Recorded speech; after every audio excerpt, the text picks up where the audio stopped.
শুনো বস, দাঁড়ান, আপনারা তো যাইতে দিচ্ছি না। ঘটনা কি কত এভাবে পথ আগলা দাঁড়ালি কে কিছে? আজকে কোনো মজা করার জন্য না, আজকে জরুরি একটা কথা আছে আপনার লগে। হয়েছে কি লালি কিছু হয়েছে নাকি রে? এখনো কিছু হয় নাই, কিন্তু হইতে পারে যদি আপনি দ্রুত কিছু না করেন। কি হয়েছে কি? এত পেঁচাস না তো, আমার খোলাখুলি ক, কি সমস্যা কি? লাইলিবু খুব টেনশনে আছে, সে নতুন করে সমস্যায় পড়ছে। না এটা বুঝছি, তোকে চেহারা দেখে বুঝছি। এখন সমস্যাটা কোথায় আমার এটা কো। সব সমস্যার মূলে ওই সাদিক মহাজন। ওই লোকটা রুস্তম ভাইয়ের ফাঁদে ফেলতেছে, আর তলে তলে লাইলিবুরে বিয়ে করার লেগে প্ল্যান করতেছে। বুঝছি আমি, লাইলি আমার এরকম কথাই করছি। তার মানে তোকে কথা অনুযায়ী বোঝা যাইতেছে যে লাইলি রে বিয়ার ব্যাপারে রুস্তম অতটা রাজিনামা চাইতেছে না, কিন্তু ওই যে কি যেন নাম সাদেক। লাইফ বয় 90 গ্রামের প্যাক কিনে কল দাও টোল ফ্রি নম্বরে, আর এক নিঃশ্বাসে গোল বলে জিতে নাও ফিফা বিশ্বকাপ 2026-এর এক্সক্লুসিভ পুরস্কার।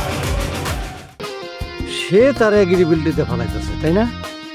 আমরা শিওর দিতে পারুম না, তবে সবকিছু মিলে যা বুঝতেছি এটা একটা সাজানো খেলা। আর রুস্তম ভাই তো লাইলিবুর কোনো কথা শুনতে রাজি না। লাইলিবুর এখন এই বিপদ থেকে আপনি ছাড়া কেউ বাঁচাইতে পারবো না। আমি আগে থেকে সন্দেহ করতেছিলাম ওই মহাজন লোকটা আসলে ভালো না। তাহলে বসে আছেন কেন, কিছু একটা করেন।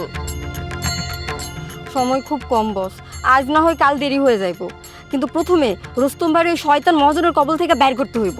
আরে উতাল হইতেছিস কে? এত চিন্তা ভাবনা করতে হইব তো, এরপরে তো সমস্যাটা সমাধান করতে হইব, তাই না? উপায় বাইর করতে হইব। আর তোরা তো জানোস গ্রামে নতুন একটা সমস্যা হইতেছে না, ওই যে মারুফ যে নিখোঁজ হয়েছে ওই বিষয়টা। এখন এই ব্যাপারে এই সময় কথা বলাটা ঠিক হইব কিনা এটা আমি ভাবতেছি। মজনু চাচা, এলাকায় গন্ডগোল লাগছে বলে কোনো কাজ কি থাইমা আছে? ওই শয়তান লোকটা তো তলে তলে সব রাস্তা ক্লিয়ার করতেছে, পরে যদি দেরি হয়ে যায় তখন। আরে চাচা, আপনি তো সিনেমার হিরো টাইপ মানুষ, আপনি দ্রুত একটা কিছু করেন না। আরে আমাদের চাচা হিরো না হলে কি হবো, চাচার বুদ্ধি দিয়ে সব কিছু করতে পারবো, তাই না চাচা? আচ্ছা বুঝছি, তো কথা বুঝছি, কিন্তু এটা হালকা কিছু না, কিন্তু চাইলে ভুল করলে উল্টো আরো ক্ষতি হইব। কিন্তু কিছু না করলে তো লাইলিপুরেই হারায় ফেলাইবেন।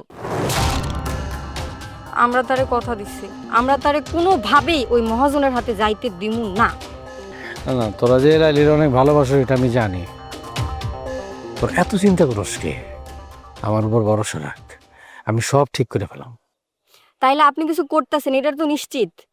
হ্যাঁ হ্যাঁ, কোনো সমস্যা নেই, আমি দেখতেছি তো কি করা যায়। এই তো আমাদের মজনু চাচা একদম হিরো। বাপরে বাপ। আচ্ছা ঠিক আছে, শোন, তোরা ভয় পেস না, আর লাইলিরে কবি ভয় না পাইতে, আমি আছি। ঠিক আছে, আমি কয়ে দেবো না লাইলিপুরে। আর চাচা লাইলি বেগম তো অনেক ভালোবাসে আপনাকে। ওটা আমি জানি, সেটা জানি।